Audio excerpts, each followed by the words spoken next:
ટમેટાં કે સેવ ટમેટાનું શાક તો તમે બધાએ ખાધું જ હશે, પણ તમે ક્યારે સિંગ ટમેટાનું શાક ખાધું છે? જો ના ખાધું હોય તો આ વિડીયો એન્ડ સુધી ચોક્કસથી જોજો. હું છું સ્નેહા અને સ્વાગત છે તમારું મારી ચેનલ RR ફૂડીઝમાં. રોજ શાક શું બનાવની સિરીઝમાં આજે આપણે બનાવશું રૂટીન કરતાં અલગ કાઠિયાવાડી સ્વાદવાળું સિંગ ટમેટાનું શાક. તો ચાલો શરૂ કરીએ રેસીપી.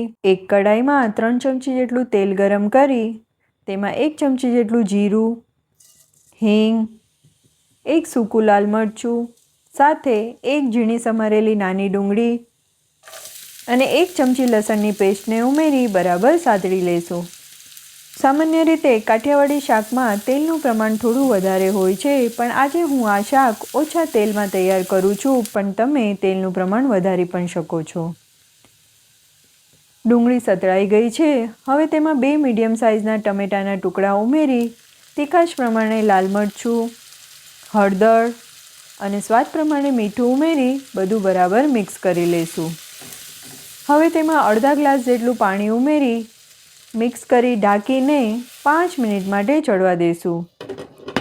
5 મિનિટ પછી ઢાંકણ ખોલીને જોઈએ તો આપણા ટમેટાં સરસ ચડી ગયા છે અને તેલ પણ છૂટું પડવા લાગ્યું છે. હવે ટમેટાની ખટાશને બેલેન્સ કરવા માટે ખાંડ અથવા ગોળ ઉમેરી શેકેલા સિંગદાણા અને કોથમીર ઉમેરશું.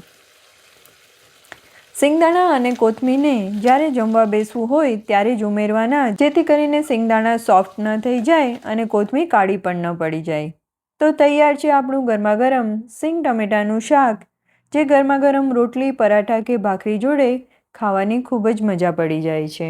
જો રેસીપી ગમી હોય તો વિડીયોને લાઇક અને વધુમાં વધુ શેર કરજો અને જો ચેનલ પર નવા હોય તો સબસ્ક્રાઈબ કરવાનું ભૂલતા નહીં.